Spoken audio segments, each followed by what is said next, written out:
Welcome everybody to Too Legit to Crit. Still love that Episode name. 3. Still love the name, yeah. Yeah. I actually got some feedback on the name. In one of the Discords that I posted it, I said, oh yeah, there you go, there's episode 2. And the feedback wasn't on the episode itself. Just, It was just on on the name. Which was all good. So, yeah. That means we did good, Justin. I think we did the right thing. So this is episode 3. Mm-hmm. You know, third date. You know what that means? Hey. Yeah, I have shaved my legs. Time for me to show you what's under the covers. Oh, can't wait. What have you been up to? So I've been 3D printing some more stuff. I've been, because obviously, as I said in the last episode, I got my new 3D printer. So I've been firing that basically non-stop since it arrived. I've now got a frame and the first layer of a ship printed. It's currently printing now again while we're recording. In the other room, I'm printing a bunch of wooden rope bridges and stuff like that, which will make the sort of dungeon crawly, cave crawling things a bit more fun, because you've got those little like suspension rope bridges that I can put between rock features and stuff like that, which would be pretty cool. And yeah, just kind of been, I had a few people around the other night to put the new table to the test. How did it go? Really well. It went really well. So we didn't run a session or anything, because it was very last minute. I was literally sitting at home with nothing to do. I dropped them a message like, hey, you guys free? And they're like, yes. And I was like, do you want to come around and we can test the stuff out? And they're like, yes. So what we did was we loaded up I got essentially a map of like a Colosseum type arena. Okay, yeah. And then we all just built 10th level characters and had some fun. We just kind of, I had 11 sort of gladiatorial combat-y type creatures that came with my Loot Studio package, which is a Colosseum themed. So we had 11 of them in there. So we just rolled a d12 and we fought that creature one-on-one. And we basically just went through those, where essentially the way we ran it was, after each fight, you'd get all your spell slots and stuff back, but you wouldn't heal any hit points, just to kind of see who could last the longest. And then when we got right to the end and we'd gone through all the creatures, we had a little bit of a 4-way free-for-all in the middle of the Colosseum. It was pretty good. It was a lot of fun. Cool. I mean, that does sound like fun. Yeah. Yeah, it's good. It's a good way of testing out the new equipment, and how was the response to that? Was it positive? Oh, they loved it. They all loved it.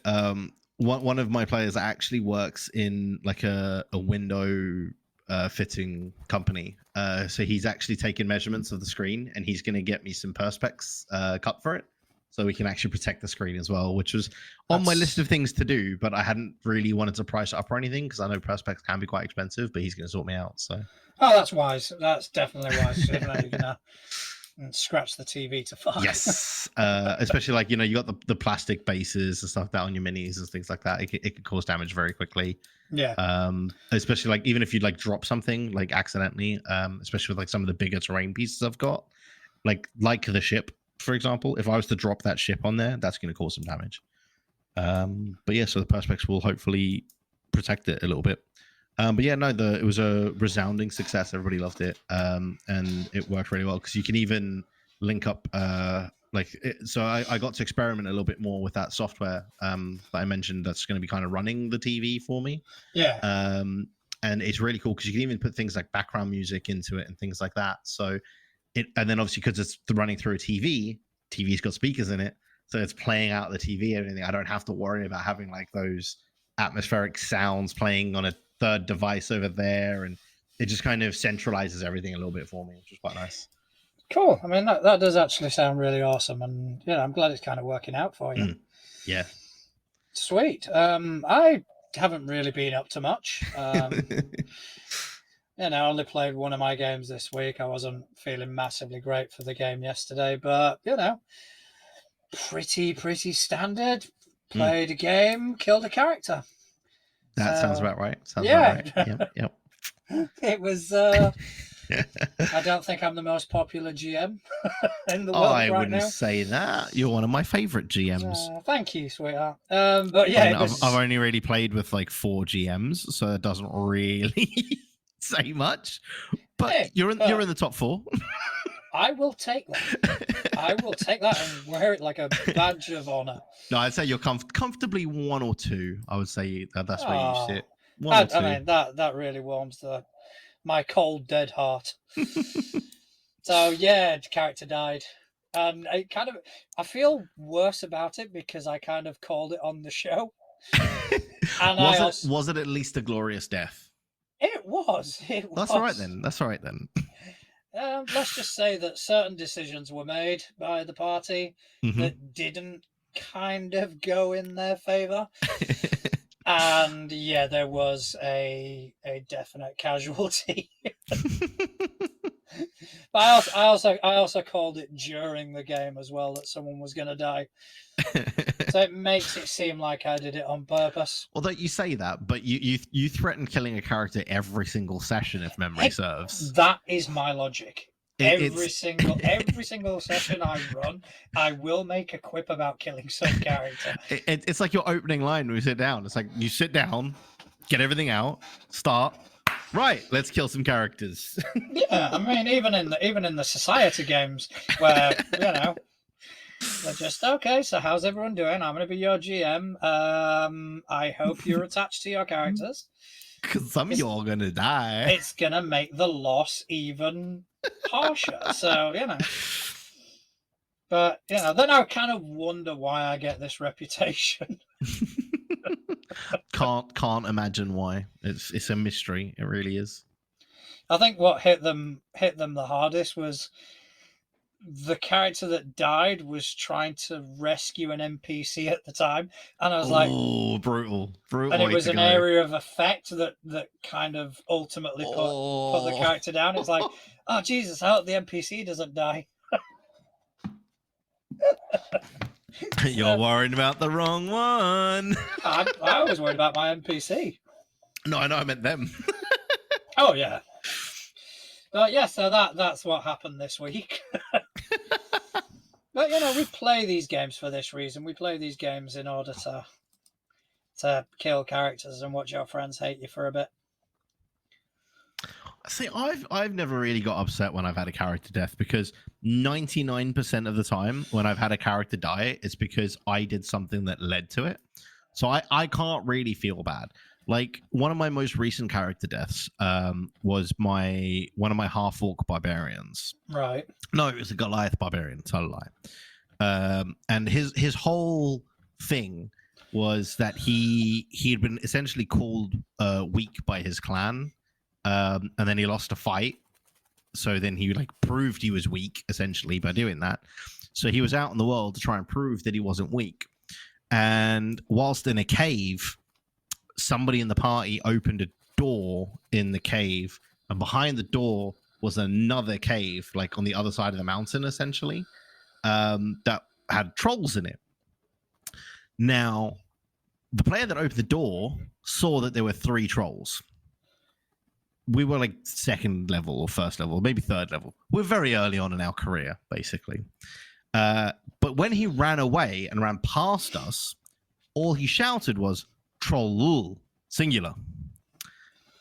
Now, of course, this Goliath barbarian went, trolls are strong. Beating a troll would prove I'm strong. So he ran the other way and went charging through this door and into the hands of 3 trolls. And the rest of the party went, nope. So he died. I can't be angry. That's what he would have done in that situation. And the rest of the party did exactly what they should have done in that situation. But it was quite funny, though, because they all felt horrible after. I was like, I'm so sorry, but we just couldn't. I was like, no, you guys did fine. That's exactly what you should have done. You should not go running into a room with 3 trolls. He's just a moron and that's what he would do. It's fine. I don't care that you let him die. And they just couldn't. They just kept on like, oh, but no, you're good. Like he deserved to die for that. I had something. I mean, I won't say similar because it wasn't stupidity that, that did it, but one of the Pathfinder conventions I was playing at. I mentioned it in last episode that I had a bard who died in literally the first room of a dungeon. Yes. And I walked in, and I think it was fighting some oozes or something, and they fucked me. The dice weren't going in my favor. Yeah. And it was I feel that. Pathfinder First Edition, where a few unlucky dice rolls are enough to do and it died, and he died. And, you know, it kind of sucked that I was going to spend the next few hours just sat at the table with nothing to do. But it was everyone else was coming up to me and kind of going, "You all right?" Like, yes, yeah, I'm fine. It's not exactly like it's a campaign character. Yes, it is it's a society character which are built for a series of one shots. So yeah, I found it hard to have that sort of same emotional attachment. But they help kind of pull together and spend some of their own resources just to resurrect me. And it was like, you didn't, like, honestly, you genuinely did not have to do that. It's appreciated. It really is. But it's like, I kind of felt bad for them. But it's a game at the end of the day, and characters are going to die. Yeah, but I think also as well though, like that experience that we both had just kind of highlights one of the reasons that I think we both kind of love this whole community as well, is because even something like that where we didn't really care in that situation, they still, like, both of these different groups, right? They still kind of felt the need to feel bad for that happening. And that's kind of one of the things I really like about, this whole community, is that there are those good eggs out there that just care that you're having fun and that you're not enjoying it, if that makes sense. Yeah, and I think the good eggs certainly outweigh the bad eggs in this. Yes, in this absolutely. Hobby. Don't get me wrong, there are some proper dicks out there. I mean, yeah, but you're going to get that in anything, let's be honest. But it's the balance of it is so one-sided towards like the inclusivity and the friendliness and the openness. Exactly that, yeah. And which is when I'm dealing with new players and there's a bit of apprehension of, I don't know how to. It's like, just come along, and let people know that you are new to this. Let people know that this is your first time, and you will find an almost overwhelming amount of support. And it's amazing. It's something that I don't really encounter that often anymore. No, I think it's in. I mean, don't get me wrong. There are still gatekeepers out there in this community. Like, they exist, but I genuinely feel like it's one of the least gate kept communities that I've ever come across. It's one of the few places where, like you say, if you tell people, "Hey, I'm new, I don't really understand this," they will go out of their way to teach you and help you find the way that works for you. And I just think that's really, really cool. Really, really cool. Yeah, it's something that I try and carry forward as well. Whenever I encounter a new player or anything like that, it's we are here to kind of shepherd these next generation. I would say next generation. We've only been doing it 8 years, dude. I don't think we've got the right to talk like that right now. Well, no, we are the next generation. We are the next generation. We are the current generation. Yeah.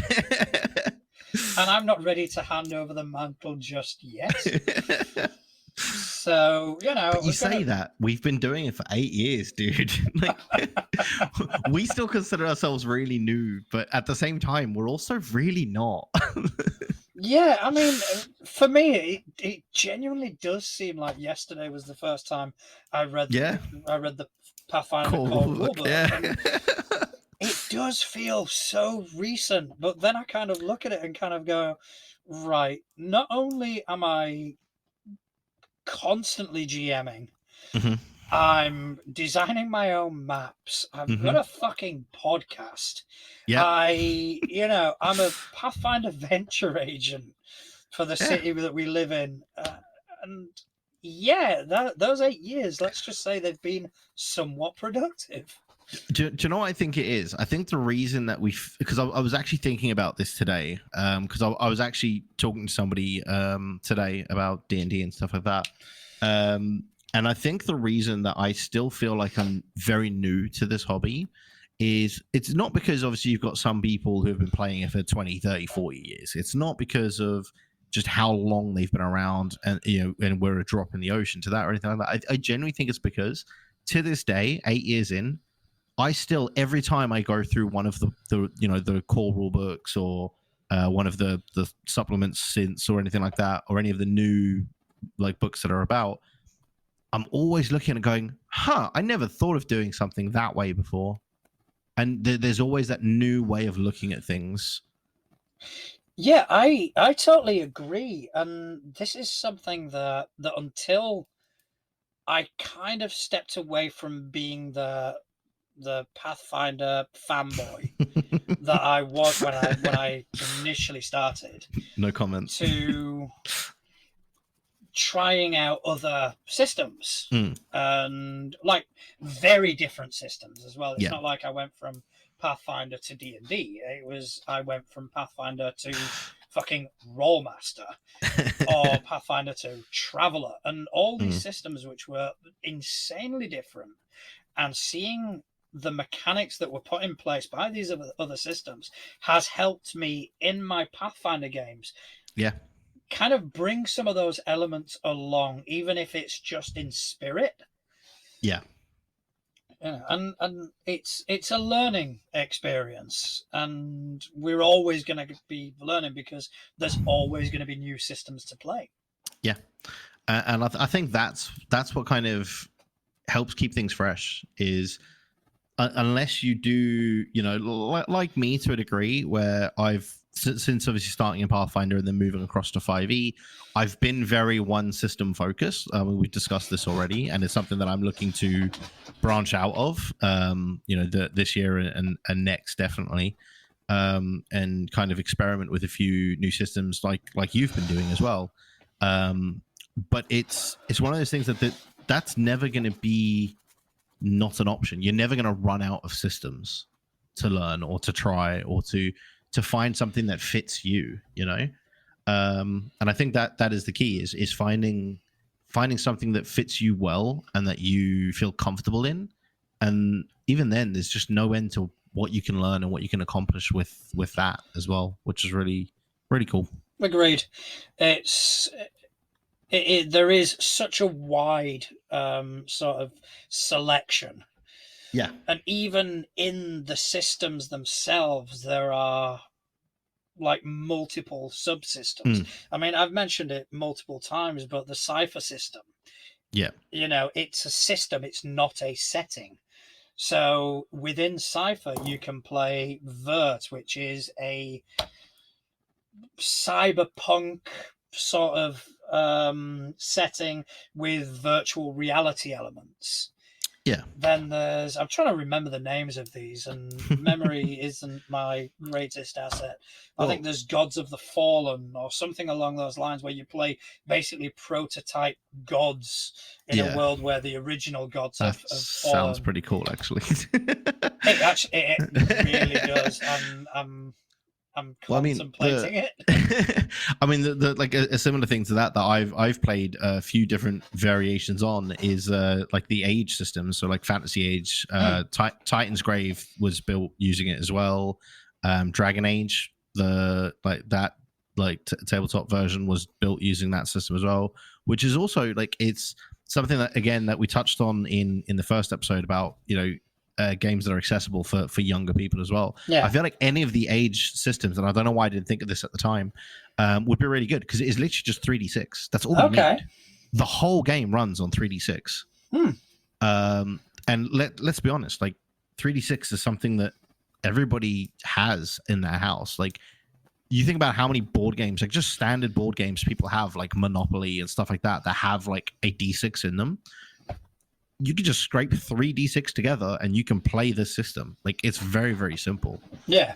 And yeah, so that is something that I was just thinking about when you were saying about the, one kind of rule set branching out across different systems and game styles and things like that. And that's definitely one, because Titan's Grave, I don't know if you've ever seen Titan's Grave. No, I don't think I have. It was really, really cool. It was like a cyberpunky type system that, and we've mentioned him quite a few times on this podcast already, that Will Wheaton was actually doing a series on, where he was doing like a play through with it. And I've played it. It's a really, really cool system.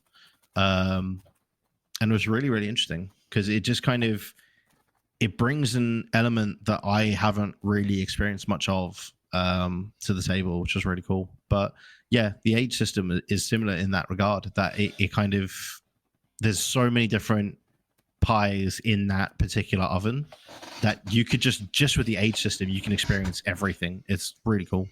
I'll have to check that out. So this is a bit of an awkward one for us because we're actually going to have to do some work. Yeah. I mean, episode 1, we had Scott on. That filled a chunk of time. It did. Episode 2, we were going back and forth about the name, so that filled a chunk of time. Yep. This one, we've actually had to, kind of have a discussion during the week and kind of be on the internet. Yeah, what the fuck are we going to talk about? There's nothing, we don't have anything to lean on this week. We don't have a crutch. We don't. Oh man, it's shocking. Yep. So I did have a look and kind of went through some of the news that's come about, and I picked 4 things that we can quickly go over. Yes. We're not going to really delve too deep into them because we are far from being an authority, but maybe maybe we can discuss a couple of things about them and just kind of see where that lands us. So the first bit of news was something that popped up on my... let's bring it up.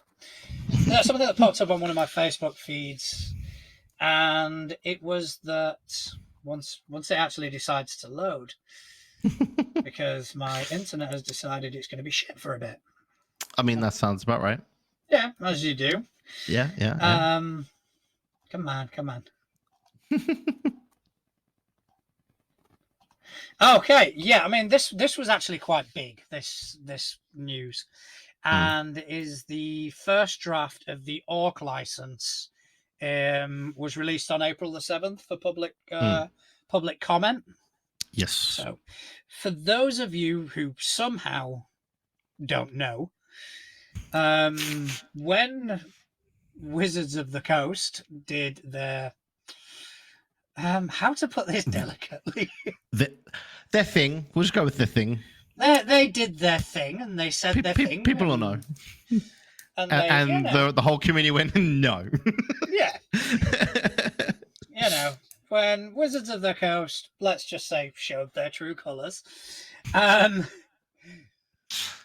was a lot of response. There was a lot of backlash, and different sort of entities and companies in this hobby responded in different ways. And Paizo, along with a multitude of different publishers, came out and basically said, you know what?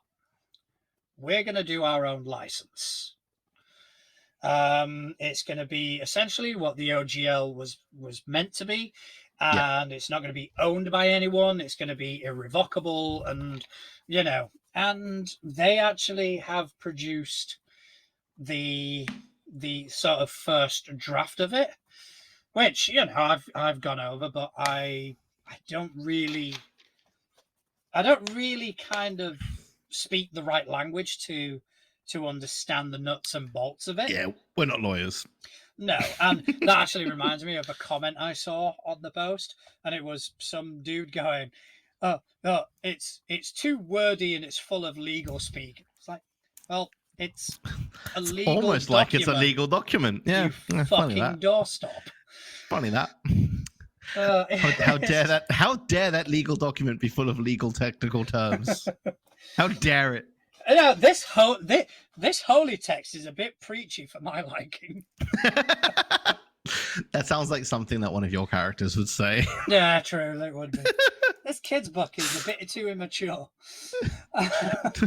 That does not sound like something your characters would say. No, definitely not. I'd be like, this is awesome. This kid's book is spot on. This kid's book rocks. You should read it. That's fuck it. That's what I would say. Let alone my fucking characters, dude. So yeah, it has been released, and just kind of breezing over the comments. There was some division with some people going, why didn't you go with Creative Commons? Why didn't you go with this? Again, not really my place to comment because I've got no fucking clue. Yep. But I think it's definitely interesting to me because the positive that's come out of this whole debacle is that it is kind of loosened the hold that Wizards of the Coast had on the hobby. One of my pet peeves is when people equate tabletop role playing to D&D. When people say, "Oh, we're going to play D&D," and they're playing fucking Powered by the Apocalypse, it's like, no, you're not playing D&D. You're playing a tabletop role playing game. Yeah. See, for me, the same. I have a similar thing, but with and this is because of a company that I used to work for. But a big thing in the UK is people calling vacuum cleaners Hoovers. That pisses me off. I'm like, no, that's a brand name. Because I used to work for a competitor of theirs, and that was something that would get you fired if you called them Hoovers. Could you just get away with it by calling them schmoovers? This is a schmoover. It moves the shit around your house. There you go. Dude, I think we actually came up with a fucking brand name for. I think we just did. Yeah, we just did. Yeah, write it down. Schmoovers. Coming soon to coming soon to a market stall near you. To a white van near you. To a dodgy white van. But yeah, back to the topic at hand, because I can hear all our listeners going, that's not tabletop related. I agree. Like it is something, even as a D&D player, because I am a D&D player, right? And I say that in the truest sense of the word, because I pretty much exclusively play D&D. It bugs me as well when people are like, oh yeah, I play D&D, and I'm like, oh, do you play 5e? And they're like, oh no, I play some other system that isn't D&D. I'm like, well, then you don't play D&D. I mean, some of the arguments that I've heard in when I've brought it up, and I've kind of winced at someone saying, "Oh, we're going to go play D&D." It's like, no, you're playing fucking Pathfinder. Some of the arguments is, oh, because that's easier to explain. Look, don't make it easy to explain. Yeah, make it correct. Yeah, I hate to be pedantic, but explain something right the first time around. Like, that's the thing, though. I don't see that as being pedantic. I see that as just being factual, right? Yeah. But then again, I am labeled a very pedantic person by most of our friends. Me. And you as well. I call you pedantic. You do call me pedantic. But I mean, okay, I am pedantic. Like, I'm just going to put it out there. I am a very pedantic person. But that's why I hate when people use the word pedantic wrong. But that's just me being pedantic. But... And I recognize the irony in that. So that was one thing. Another company that kind of responded to the OGL debacle. Bring up my notes again. So I mean, at least I had that kind of semi-prepared. Was it Kobold Press? Yes. Big player in this industry. Yes. It's done so much third-party content for 5e, third-party content for Pathfinder. Very good very good stuff. As well. Yeah. Their response to the whole OGL thing was, right, we're going to develop our own system.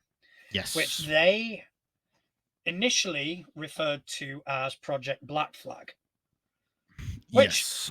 in of itself, great fucking name. Yeah. You know, yeah, if you want to spark interest in something, Project Black Flag will definitely get me. That'll yeah. I'm gonna click Yeah. that link. I'm Oh gonna yeah, click that link. 100%. So they have now given it an official title, and again, these guys naming shit are very good. Tales of the Valiant. Ooh. Oh, it does create that response, doesn't it? Oh, It's it like, does. Ooh, I'm intrigued at that. Yeah, Tales of the Valiant. From what I gather, I think they are kind of sticking to the 5e rule set. Yes, from what I could read on that as well. Because I before I didn't read about the latest thing with them coming up with a name, but I did read about it back in like I think it was back in like February sort of time. And yeah, it by the sounds of it, I think they're trying to keep 5e like they're embracing the sort of 5e mechanics as at its core, but making improvements that the player base has been crying out for and stuff as well. So it looks like it's going to be a best of both worlds situation where we get the 5e goodness that us 5e players love, but maybe some of the other elements that people like yourself who aren't too keen on 5e might give it a go. Yeah, I mean, I mean, just for the name alone. Oh, absolutely. I'm going to be giving that a go. That has already got me reaching for my wallet. Yes. Like, where is it? Where's that card gone? But yeah. Where did I leave my debit card? Yeah. I may have hidden it for some reason. I don't know why. It's like, what is my PayPal login? But yeah, so just Tales of the Valiant. I mean, that is a good name. It's a very good fucking name. Do you know who we should have got to name the podcast? Them. Yeah, but would they have come up with too legit to crit? No, probably not. I know the name that's got overwhelming response. Yeah, more than the actual show itself. So yep, that's true. People like the name more than the show. They say don't judge a book by its cover, but please judge this one by the cover. Judge this one by the cover, not the content. Shit. We know that. If you've already listened this far, fair play. But seek help. We peaked at naming this fucking thing. After that, it's just gone downhill. Oh, it was downhill. We literally like shot up and then downhill. That was it. Yeah. Once we got the name, it's like, so we're done here, yeah? Okay, let me have a look. What else have we got? This is one that will be of interest to you as well. Mm-hmm. The Free League. The gaming company that just seems to smash out award after award after award. They are bringing their One Ring game to 5e. Yes. Which I think is bold. I think that's quite a bold move, especially because the system that they normally use, which I think it's Year Zero or something along those lines. It's very different. It's a very different system. So yeah, there's gonna be a lot of adaptation to turn it into 5e. I look forward to playing it. I bet you are. And do you know what I find? Do you know what I find quite interesting? Mm-hmm. Is that the Tolkien estate owns the name Hobbit. Yes. So that's why in our sort of games, it's halfling. It's halfling and yeah. But with this, they're kind of bringing hobbits back to the game. Yay! You know, we're gonna have hobbits. We're gonna have hobbits. Hobbitses. So yeah, I think that's actually quite interesting, and you know, I wish them all the best. Well, I will definitely be picking that up and either running / playing, depending on whether I can find someone else to run it. Because let's be honest, if you can find somebody else to run, you do. So yeah, I mean, obviously, you know, once I've got a bit hands on with it, I will probably be talking about it on here quite a lot.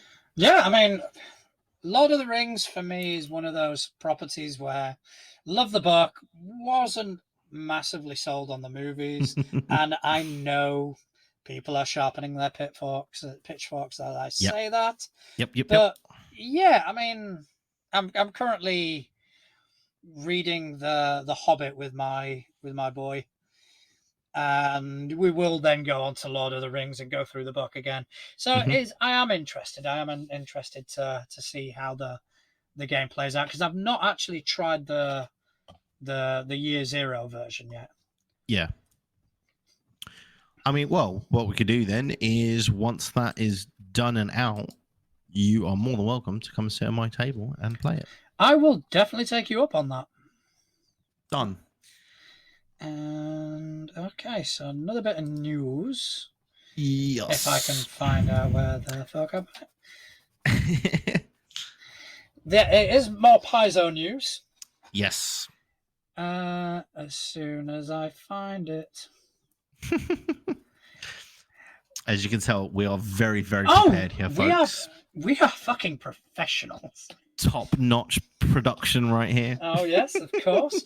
I'll just Paizo has partnered with Alchemy RPG, which I have only just started looking into since the announcement, and it is another virtual tabletop. I don't know how it differs from Foundry, which is what I'm used to playing on, or even Roll20 or anything like that. But yeah, they seem to be quite excited about it. So I have actually created an account for Alchemy, and as soon as I get a chance, I'm going to give it a go. If it's something worth talking about, we probably will. Yeah. You know, we can't. Even if it's not something worth talking about, we're probably going to talk about it. And probably drag it on for an hour because we need shit to talk about. Absolutely. Speaking of which, questions. Send us fucking questions. Yes, all the questions. Give us work to do, for fuck's sake. Yes. Stop making us do work. Yeah, exactly. Just, you know. Okay. Yeah, so that is the kind of news that we... Our news roundup. Yeah. So... Which, speaking of questions, yes. See that little transition there? That was smooth. Segue. That is a segue. That was a clean segue. I was in one place and all of a sudden I'm in another. Like, exactly. How did that happen? So I wanted to talk a little bit about something that I do with character creation. Because I know that it's something that I've always struggled with, and I know that you know that I've always struggled with it when creating characters, and I'm sure that I'm not the only one out there that struggles with this sort of thing with character creation. Is the core mechanics of games I always pick up really quick, right? The math side of things and how the interactions work and all that sort of thing. Mechanically, I always pick up very quickly. The parts I've always struggled with is creating a character and really getting into the mindset of that character, right? It's something that I've and even just writing stuff that's not like the cliched, oh, this is Dave, their parents died when he was 6 and then he was raised in this, you know, that classic cliche rogue backstory that, you know, that everybody has done at some point, I'm sure. You know, somebody right now is listening to this whilst typing up a backstory and kind of called out. Oh. But yeah, but even then, right? Even if I wrote those sort of those cliched stories that everybody has seen or has done or all those sorts of things, I would always still struggle to react the way that they would, or think about how they would interact with this particular person or that particular person or in this situation. So what I've kind of developed over the last 8 years that we've been doing this is some questions that I ask, not myself, but I ask the character as such. Like it's kind of like an interview that I give to the character once I've built them out mechanically and kind of got the concept in my head of what I want them to be, kind of, just to kind of help me get into their headspace. So it's I mean, how many questions does it give me? A sec. 1, 2, 3, 4, 5, 75. 6, 7, 8, 9. It's only 9 questions, right? Fair enough. And it's just kind of stuff that just helps me in those RP scenarios to be them rather than me. Yeah. So the first one is, what do they want? Like, Okay. just in life, what do they want? What is their, not like their like driving force, but something that they would quite like, you know? The next one is their driving force. Let's just back this up a second. I think Yes, let's turn this into an activity. All right. let's do it.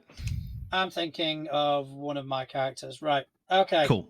I will answer those questions. And do you want to know my character? Do you want me to tell you about my character, or do you want me to just answer? Let's go with the character name, race, and class. Let's do that. Okay. And then we'll go through the questions, and we'll see how fleshed out that character sounds by the end of it. All right. So bear in mind, this is a society character that I threw together. But his name is John Bovey. Love it. All right. He is a human. He is a human with Aasimar heritage. Interesting. And he is a bard with the gunslinger archetype. Love it. And what does he want? He wants fame again. Okay. He was famous back in his home country of Taldor. Mm-hmm. And he just kind of disappeared off the map. So he was famous in the 80s sort of thing. 80s, early 90s, and then now he's trying to make his comeback. Now he's trying to make his comeback in a different sort of way. Mm-hmm. Yeah. Okay. All right. And what does he need? He needs recognition. Right. He definitely needs recognition. When I introduce him to like, because when you're in a society game, you introduce your characters because you've never played with some of these people before. Yeah.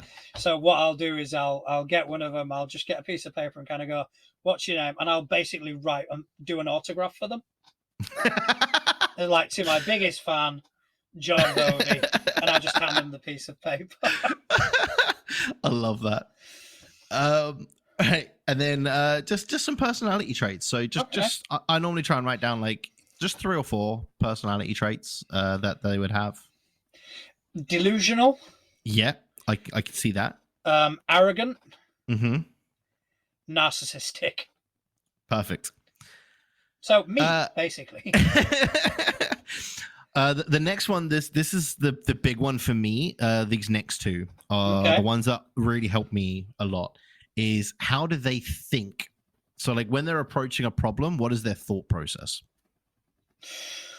Oh, that's a good. Oh, yeah, you're actually going to make me think. Exactly. Oh, they would probably think like their solution would be the correct one. Even if it's wrong, it's right. But they're never wrong. Exactly. You know, that's okay. This is what we should do, sort of thing. Okay. And then the next one, very similar sort of vein, is how do they feel? So like what kind of, you know how like some people are just naturally more angry and aggressive, right? Yeah. Some people are naturally more kind of calm and docile. So what is their like kind of natural state, and how quickly do they switch between them? His natural state is the celebrity persona. Mm-hmm. So that has become his natural state. So it's always quite upbeat. It's always quite empowering to others. Mm-hmm. Yeah. Because, whether he kind of feels that really himself, but that is 9 times out of 10 how you're going to find him. Yeah. Okay. Perfect. The next one, a couple of big events from their life. A couple of big events was probably when he headlined Reading back in. Yeah, it was going to be something along the lines of like a big concert that he did. Big show he did. That was probably one of them. The day he lost it all would probably be another one. Yeah, the day that he realized that Yeah. that his fame had gone, and he didn't. It's not like he lost it in a heartbeat. Yeah, it was kind of like He a just kind of gradual. woke up one day and kind of went, "Huh, well, that sucks." Um, It was. He went into a coffee shop and like they asked for his name, and he was like, "Really?" And they're like, "Yeah." Do you know who I am? No. What's your name? I need it for the cup. So yeah, that was it. That realization. Okay. I think there was probably at some point some, battle with substance abuse. Yeah. Mm-hmm. Okay. Getting clean was Yeah. a big step for him. Maybe that's where he's been, and that's why he's got to come back and make his comeback. Yeah, I mean, He was gone for too long while he was getting clean. Yeah, that's it. Right. Any quirks that they might have? He's very particular about his appearance. He appears disheveled, but it's done on purpose. Right. And anything that kind of interferes with that status quo kind of throws him. Okay. This next one is one of my favorites. Any pet peeves that they have? People not recognizing him. 100. Yep. That is I had a feeling that's where you're going. like, people not recognizing him or not liking his music because fuck it, it's John Bovey. Everybody likes John Bovey. Absolutely. And I feel like this last one you've actually kind of already answered just by his personality and things like that. And that's what I kind of love about this is by the time you get to this one, this question becomes dead simple. Are they an introvert or an extrovert? Easy. Extrovert all the way. Yeah, exactly. Which is very unlike me. But those are the 9 questions that I kind of ask of every character that I create. Because it just kind of, it helps you very, very quickly realize who they are, what they're about, and how they would react in a certain situation. Like myself, for example, personally, when I get to the how they think question, I think very logically, right? I've got a very logical thought process for things. So 9 times out of 10, that's the bit where I'm going to have to go out of my comfort zone, right? Is that how they think element? Because unless I'm playing something like a wizard, right? Because wizards, they're very logical beings. They study this magic art that they do, and it's all very learned and all that sort of thing. Unless I'm playing a character like that, I've got to think differently. So that then becomes a sticking point for me. Like you said about that character being an extrovert, which is the opposite of you. That would then become something you then know. Okay, I'm going to have to focus really hard on being extroverted when I'm in character, right? And it not only helps you kind of get into the mindset of how this person or this being thinks and acts, but it also highlights to you, well, that's different to me. So those are the bits I need to focus on when I'm being in character. Like if like their quirks are something that you personally struggle with, then that's going to be a bit easy. Like if, for example, let's say you are somebody that has a stutter, for example, right? Yeah. Just as an example, and you write a character who also has a stutter, then that's going to be something that's a bit easier to do because it's going to kind of happen naturally. Whereas if I do it, I've then got to consciously, whenever I'm talking character, think, okay, I need to at some point stumble over words and stumble over this and things like that. But it just kind of helps you get into the right frame of mind to be that person. No, I definitely like it, and it's something I would encourage my players to do, because for me, building characters is quite a simple process. I'll think of a concept and I will think of something that at the very least amuses me. Yeah. Even if it's in a silly name or something like that. But that in itself gets me sort of excited, and it gets me invested in this character and invested in what this character will do and what they will kind of bring to the table. Whereas I do know players who struggle a bit more, and what I have done in the past is when I've spoken to a player, I've basically told them to think of a song and imagine it was some sort of walkout music Yeah. to your character. And that helps you envision said character. So you Yeah. know you want to build a fighter, right? Okay, so what sort of walkout music would that fighter have? And you go ahead and you pick a song. You'll be really surprised as to how much of your character comes together just with that simple thought process. Oh yeah. No, absolutely. Character creation is, without a doubt, the backbone to Yeah. this hobby. And Mhm. regardless of what system you play, you're going to need a character. And the more you can get invested in that character, the more fun you're going to have at the table, and the more fun the table is going to have with you. So Yeah. if your exercise helps you, which Mhm. I'm sure it will, and I'm sure it will help Yeah. many people out there who have similar I sort of hope so. issues, then yeah, I'm all for that. And to be honest, I might actually steal that idea and for my next campaign, present it to my players and just kind of go, Mm. answer that. Yeah, I mean, it's something that I've honestly thought about doing is getting like like printing up like an actual kind of questionnaire sheet, right, with those questions on it or similar questions, maybe wording them slightly differently or whatever, right? And just kind of handing it out as part of that session zero, because it not only helps them get more acquainted with their character, but lets you get more acquainted with their characters as well. Because let's be honest, right? If especially if you're homebrewing your whole campaign, right? Tying in those like big events from that character there or that character there is a lot easier if you've got them on paper in front of you, written the way that they want it expressed, right? It's not you making a note of something that they said, because as we've all experienced in this hobby, is the notes you take aren't necessarily how it happened, right? Yeah. Which is, I think that's again something that you actually taught me very very early on, when we were doing the Skulls and Shackles campaign, is you got us to recap instead of you recapping. Yeah. Because you wanted to see how we remembered it, not how you remembered it. Yeah. And that's something that on more than one occasion I've played off.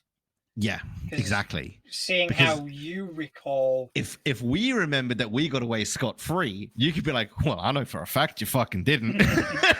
Which means we're not expecting that sneak attack to come because we think we got away clean, right? But not only that, it's also changed the direction of the story sometimes. Exactly. Yeah. Because I've presented you with something, and you guys have done it. We've had the encounter, or we've had the scene, etc., etc. And then in the next episode, I've listened to you guys recap it and kind of gone, oh shit, they understood it like that. Yeah. Well, okay, that kind of works. Yeah, And exactly you that. just kind of make those little modifications. And I think if you get their sort of rather, and again, also it means that they're not writing you like a 20-page fucking novel for their character's backstory, which, let's be honest, most DMs, if you write them a 20-page backstory, they're like, yeah, that's great. They're not going to read it. No. I'm not going to sit down and do 20 pages of homework on your character. It's not happening. You give me a page, I might read it. I mean, to be honest, I was that player. You know, I know.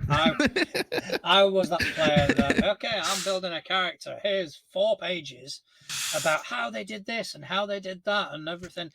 Here's 4 pages on ages 1 through 3. Yeah, and you know, I basically made up places, I made up people, I made up this whole thing, and this was way before I GM'd. This was like first character shit, and even when I began GMing, I would be quite adamant. All right, I need you to give me a backstory for your characters.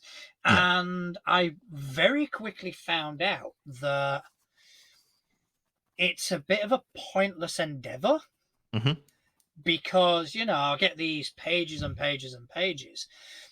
Whereas I had more fun with the people that were I won't say vague, but gave me very broad brushstrokes. Yeah. And said, okay, so yeah, this is my character. They grew up here. I imagine something happened to their parents and we went adventuring. Yeah. During the course of the campaign, I have then kind of revisited that and kind of gone, so let's talk about your parents. Yeah. Let's talk about them. Let's kind of flesh this out a bit. And it's been a lot easier for me to cherry pick. Exactly. As opposed to going through this wall of text and going, oh, what was that fucking name again that you mentioned once? Who was that best friend at school? Like, what was his fucking name? Like, and again, that's why I think having something like this, right, like a little questionnaire that they just fill in as their character, essentially, right? Yeah. You can stick that in your DM notes, right? And then if you need to know about, that best friend that they had a falling out with the school, it's going to be in their big events. Yeah, exactly. And when it comes, you just got these perfect little things laid out that you can then reference when you need to. Yeah, and not only that, but it can also prompt a conversation with the player. Exactly. Not necessarily to give anything away, but just to kind of go, look, I'm thinking about doing something with your character. I'm thinking about tying them in somehow. Yeah. This part of your backstory, this period, can we look into fleshing that out a bit? Here's my thoughts. And you kind of go back and forth with your player to create a compelling narrative for the campaign as a whole. And it also gives the player a sense of ownership. That's exactly the word I was about to say. This part of the campaign is for me. Yeah, it's for them. They've shaped that. I mean, the current arc that I'm running, the whole murder mystery thing, is taking place in a city that it was frequented massively by one of my players' characters. Yeah. His character is essentially a diplomat. So I basically went, right, okay, I want to do something in your city. I want to do something in there. And, let's just talk to me. And I asked him questions about, what do you think he did there? Here's the structure of the government. Where do you think he kind of fitted? The questions that I was asking were very vague. Yeah. But at the same time, I'm writing feverishly. So essentially, I made his office a fantasy copy of the West Wing. All the characters that he interacts with, they're all based on a character from the West Wing, which I'm currently watching and thoroughly enjoying. So it kind of works out well. But yeah, that wouldn't have happened without my players' input. Yeah. So yeah, I do agree that getting into the mindset of the character is important. I think that exercise that you've brought to the table today is a very good way to do that. Oh, glad you liked it. Yeah, definitely. I liked playing that game as well. That was cool. Yeah. Well, and again, that's something, it's something that I really like with it as well, because it also kind of, in doing that, because I've had some character concepts where I think it's a really cool character, but once I've gone through this exercise, I'm like, I don't think that's going to work. So maybe I'll bench that character because I don't think it's going to fit well with this campaign or this, this setting or whatever, right? So during that session 0, obviously, everyone uses their session 0 for different things, right? What I've always kind of used it for is kind of to set the tone, set expectations, and kind of let people know not only what they're expecting of me, but what I'm expecting of them, right? Yeah. So after that, if I go through this questionnaire and go, I don't think that character is going to meet those, then I'm not going to play that character in that setting because it's not right. And I'll try and either rework it. Maybe if I tweak this or change that, it'll work. Or if it's just not going to work at all, and I don't want to change what I've got because I really like the concept and the character, then I'll bench that character and save it for another session. I mean, my D&D Beyond, I've got so many characters in there that I haven't played yet, just because I'm waiting for the right setting to play them in, and once I find it, then they're gonna slow in. I mean, I've got what's that? 9, 12, 15 characters benched ready to go. Only 15. No, those are the ones I haven't deleted. All right, because I make like 30 characters a day. because when I kind of first got my hands on Hero Lab Pathfinder First Edition, it was non-stop. Oh yeah, and yeah. it was. I mean, it wasn't only creating the characters that I actually genuinely wanted to play. It was let me see what I can do with this shit. Yeah. Let me well, see I mean, if I can that's build how a lot of them happen. Cloud from Final Fantasy. I've done that. Couch was building Sephiroth. He did it. Yeah, he did Sephiroth. Yeah, and he also he did built Tifa, Sephiroth. didn't he? Yes, yeah, he did. And so I've built a few video game characters. I've built Kirito. I've built and played Kirito. Nice. I think that was actually in Pathfinder. I built and played Kirito. And then in the role playing group that Scott back in episode 1 spoke about, that we've got the role playing society in and around here. I played I think that's actually where I played Kirito, was in that. That's fair.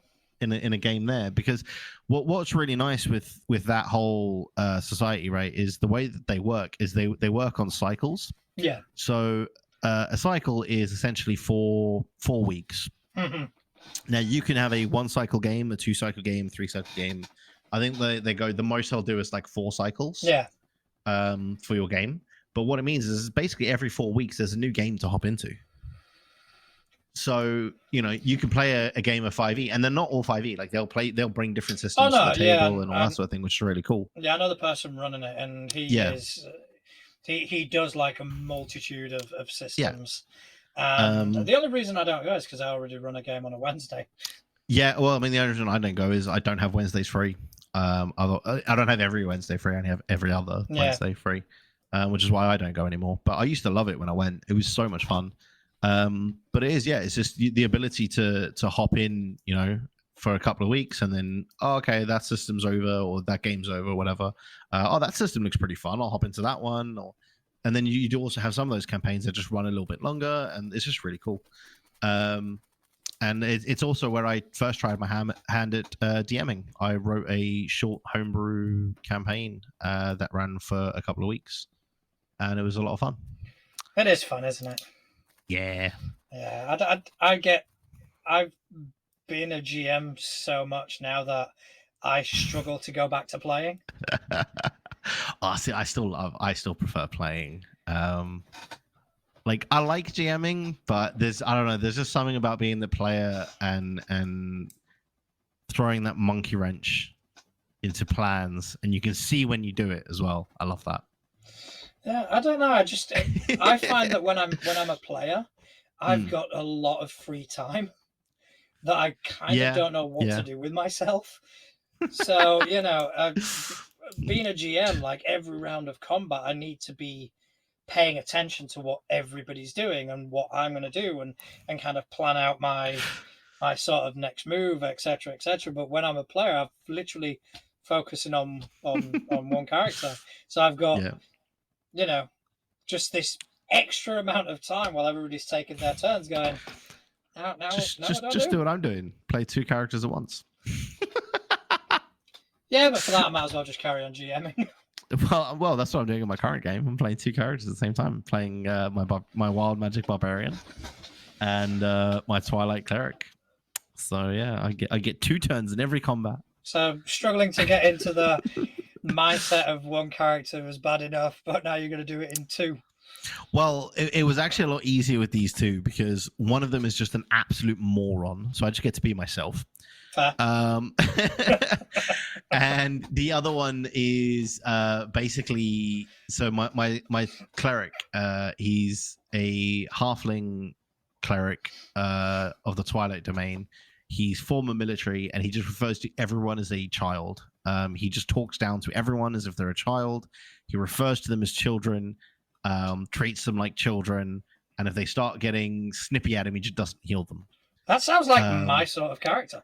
Yeah. Oh, he's great. I love him. And like, and this is the best bit. Like, if they're being like shitty to him, and he's not healing them as like to teach them a lesson, when they get down, then he brings them back up. His go-to is, and what did we learn? And if they don't answer correctly, he lets them get downed again. And then he brings them back. And what did we learn? Until they give him the right answer. And then he saves them. I like that. I do like that concept. That's He's great. I love fun. him. Yeah. He also he's wearing a ring of mind shielding that's inhabited by a tiefling that he was adventuring with prior to this campaign. Who the tiefling that inhabits it is actually run by one of the other players. Right. So we have a WhatsApp group similar to the Giant Speak group that we had in our first campaign. So we've got a WhatsApp chat, which is basically me, this player, and the DM, where they would just send me random messages, and this is messages that are happening in the character's head, because obviously you could hear the person that inhabits the ring. They have a telepathic link to you. Yeah. Right? So while he's just out doing stuff, this holy man who's in a party with Celestial, so one of the party members is an Aasimar, right? Who is actually run by the same person who runs the tiefling that's in his head. So he's walking around with a literal angel on one side of him and a demon in his head. It's just top tier, because like whenever the angel says anything, shortly after I'll get a message on that WhatsApp of the like demon saying like, well, this fucking angel's up his own ass or whatever. It's just beautiful. It's top tier. I love it. But yeah, it's just a really cool character to play. I'm having a lot of fun with him. Sounds fun. So, shall we go to a question? Yes, let's take a question. Why not? Okay, so we got one this week, and it does kind of harken back to a question that we got asked for our first episode. Okay. It just kind of furthers the conversation slightly. Interesting. And that question is, what is the easiest way to introduce children to fantasy tabletop role-playing games? And that is asked by Derek from here in town. Oh, well, that's a very good question, Derek. So the way that I've kind of done it in the past is I'll get them creating characters, just creating a boatload of characters, because one of the big things with creating characters is you roll a load of dice, right? Which, let's be honest, rolling dice is 99% of the reason that we play this game. You're not entirely wrong. The noises the clicky clacks make is what makes us happy. Sometimes a bit too happy. Exactly. Unless you're me, in which case the noises the clicky clacks make me sad, because I know it's going to be bad. But no, so the way I've done it in the past with my ex's son when we were together, because he was getting to that age where he was starting to be interested in it. And obviously I played, my ex played, and a lot of our friends did. So he was always kind of saw it happening. So I just sat down with him a couple of times and said, hey, do you want to build some characters with me? Like, I'm building some characters. Do you want to sit down and build some of your own?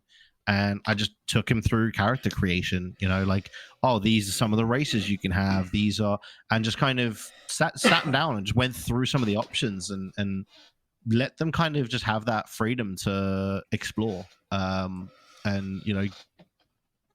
play around with stuff and experiment and see how it turns out, or what kind of concepts they can come up with. And that seemed to do really well. Like they really enjoyed that. And I actually still have their first characters that they made. That's sweet. Yeah, he made his first character he made was what was it? It was a wizard. I think it was a half-elf wizard, because he wanted to not be human, but he wanted to still have a little bit of human left in him. That's fair. I thought that was a really cool concept. Yeah. So yeah, he made a half-elf wizard, and the stats were bonkers. Like, he rolled insane for his stats. I think his lowest stat was like 15. I was like, nobody's gonna believe that you rolled that. It was like 15, 16, 17, 17, 17, 18. Like, it was stupid. Beginner's luck and all that, I guess. But yeah, I would say that would be a really good way, is just find a system that you're comfortable with as well, because it's going to allow you to be flexible with them as well. Because if you know it really well, you know what can and can't be done. Yeah.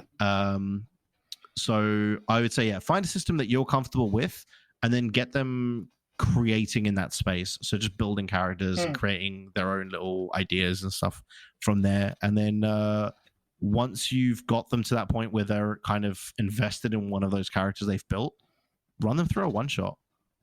Yeah, I mean, I've never actually thought of that, and that is a really good sort of idea. That's yeah, I'll definitely try that with my kids.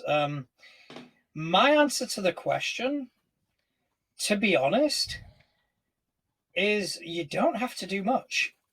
I mean, kids are disposed to be creative, rocks. to be creative, to be No, I know, yeah. imaginative, To use their imagination, yeah. and as parents, and maybe not necessarily Just encourage that. We encourage that, and we encourage it in multiple ways. We give them paper to draw pictures on, and stuff like that. So what I did with my son was we just started with an adventure. There was no dice, there was no random event, there was nothing left to chance. Yeah. But it was an adventure. And it was, okay, so what do you think you're looking for? Oh, we're trying to find the Dragon Balls. Cool. All right. So where do you want to go first? Oh, I want to go over here. Planet I want to Namek. go. Yeah, I want to go see Piccolo. And it's like, right, okay, you see Piccolo. And we interacted. We did this whole thing where I was Piccolo. He was his character, who was a ninja. And Nice. there was no rolling dice. It was just a back and forth conversation. And then, like we discussed in episode 1, we tried it with dice. We tried the cipher-based system, No Thank You Evil. Yes. Which is fantastic. It is really good for kids. And he absolutely loved it, but that same sort of spark of imagination was still there. Yeah. And the only difference was it was given limitations at that point. Yeah. It was like, I want to do this. You can't do that because you are currently being grabbed. Oh, okay. I want to do this instead. Yeah. All right, roll the dice then. Let's see what happens. And he thoroughly enjoyed it. And yeah, we're going to be playing again soon. Yeah, so I mean, something that you touched on there that I kind of wanted to just bring a bit more attention to is the imagination side of things. Kids, like you say, kids are just way more imaginative than most adults, right? Because we get to a certain point in our lives where imagination doesn't get like drummed out of you, but it gets overtaken by other things, right? We start thinking more logically because we need to for work or for uni or for various different things, unless you're going into like a creative profession. So kids are going to just be a lot more inclined to get involved with the story side of things, because those are the bits that are going to come very naturally to them. Like almost every kid universally loves stories, right? My daughter, right? She loves me to sit down and read her a story. And those kind of, that element, I feel kids are going to be a lot more inclined to gravitate towards. And then, like, I think your approach of bringing the mechanics in later is a good method as well. Yeah, I think we actually answered that quite maturely, and right. It's weird for me. I think I'm sick. So we don't have any more questions. However, I did find something that I thought might be fun as a last little close to the show. Okay. Now, I don't know how real this is, but this is a question that appeared on one of my Facebook feeds, and I've tracked it down to its source.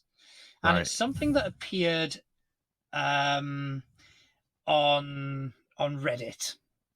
Oh, by that's dangerous. Somebody called Natty Bo Ace on there. Okay. And I thought we could treat it. We could treat it at face value as if it was a legitimate question, because I think it's hilarious. Okay, so it is, Doubly worrying. my players won't play unless they are shirtless. Yes, I read this as It's well. it's uncomfortable, and I don't know how to stop it. I read this as well. Yes, this is. So I have been playing this homebrew campaign in a sort of Conan the Barbarian setting. Most of my players are barbarians. It's been a blast, but at some point, one of my players said it's time to get serious during a tough encounter and took off their shirt while screaming in rage. They proceeded to roll a nat 20 to the shock of everyone. Then, Yep. one by one, they all just got really hyped and started taking off their shirts, screaming. They ended up winning the encounter. It was a funny moment, but ever since then, they have been calling themselves the Beef Brigade, refusing to play with shirts on. I mean, it's cool that they want to get in character, but I don't really like this. Yeah, it's. Every time I tell them to not take off their shirts, they get upset. They all start to flex and tell me things like, "You can't stifle the beef," or call me bad beef. I just don't know what to do or how to stop this. If anyone has dealt with a similar situation, I would love some advice. See, it's one of those things where if this is real, one, amazing. I love it. It's brilliant.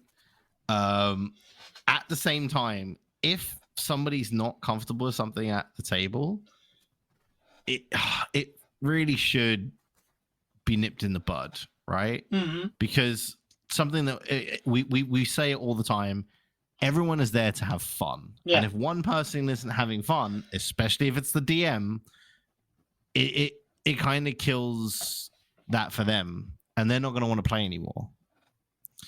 So, and obviously, if your DM doesn't want to play anymore, you don't have a game anymore unless somebody else steps up to the plate. Yeah. So I think for what it was at the time, really cool moment, everybody getting, hyped and everything like that. Brilliant. But every joke runs its course. Yeah. Right? And I think this one's run its course, and maybe they need to realize that. Well, I think that is a very well thought out and serious, honest answer. So, yeah, here's my You're going to answer. go the complete opposite. Okay, so I'm going to kind of go on a couple of assumptions because obviously, A, we don't know if this is real. B, we don't know anything about this person or their table. Yeah. So the assumptions I'm going to make is A, it is real. And the other assumption is B, it is a close group of friends that know each other very well. And I think that, although your advice is 100% sound, I do believe that when people are that close as friends, I do think there is a lot of wiggle room to, the comfort zones. Yeah. And thirdly, I don't see why people taking their shirts off would be uncomfortable. But then again, I grew up in Spain. For 6 months a year, it's hard to find. Everyone's got their shirt. Yeah, it's hard to find us with our shirts on. So I mean, it could also be because again, we're making a lot of assumptions here, but there is also the possibility that it may be all the players are maybe male and the DM is female, and it's making her uncomfortable. We don't know. So that is another possibility. Or, it's impossible to really make an accurate recommendation without obviously knowing more about the situation, assuming it's real, of course. So if it's not real, brilliant bit of comedy and we love it. So once again, a very well thought out argument from Justin there. So Yep. Here's my thing. First of all, I'm again going on the assumption that you guys know each other and you are very, very close friends. If it's making you uncomfortable, 100% they're doing it because it's making you uncomfortable. Yeah. I just know my friend group and my sense of humor. That is exactly what I would do. And I think the quote, "can't stifle the beef," is just fucking outstanding. So I think honestly that quote probably is where I would say that they are definitely a close group of friends, because that's the kind of thing we would say to each other. Oh, 100%. So here's my advice for this GM. Get different friends. No. See, my advice is make it uncomfortable for them. So yes. So in this group of friends, which and even, in any table, you will get to know the people you're playing with. But if you're a group of friends, it's even better, because you will know what people's quirks are. You will know what makes them tick. So what you first need to do is identify one of the players who is probably the most alpha male out of them all, and that is going to be your target. That is the one that you're going to target. So what you do then is you just treat them slightly differently to the rest of the party. And you do that by lingering a tiny bit with them. Maybe like not looking them in the eye. Just looking a bit south of the chin area. And when you interact with them, it could be like, hey, Scott, roll for initiative. Justin, roll for initiative. And then you go to the next player and you just make that one player slightly uncomfortable.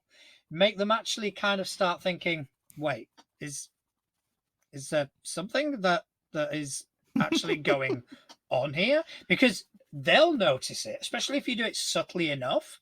Oh yeah. If you do it very overt, it's clearly a piss take. But if you do it just subtly enough, it'll give them the hint, and they'll kind of go, wait, am I taking this joke too far? And then the rest of the players will see that as well. Guaranteed, after one session, they've all got their shirts back on. Or the lingering is reciprocated. Brand new love story. Win-win. Exactly, win-win. So there you've got two very contrasting answers. Justin, clearly the sensible one out of the two of us. Whoa. I don't know if that's a mantle I want. Okay, let's just say the more sensible one in this precise moment. Fair? I don't know if I want that one either. I can't call you the grown-up. I'm older than you. Exactly. Let's go with the one thinking logically. Let's go with that. Okay, I can wear that mantle. I'll wear that mantle. All right, you are the Spock to my Kirk. That's the one. I'm the huge Star Trek fan I am. I think that's all we've got time for, ladies and gentlemen. Yes. Thank you ever so much for tuning in once again. If you want us to answer your questions, please get in touch with us. We've got a form that will be in the description for this very podcast. You can also email them to questions@toolegit2crit.uk. It is now live. Just send us stuff that we can talk about, and some of them we may answer sensibly and logically, like Justin, or some of them we just may go completely off the rails, like someone else. Someone else that shall not be mentioned. Nope. Right. Thank you, Justin, for joining me once again. Thank you to everyone who listened. Yes. Good night, everybody. Good night, everybody.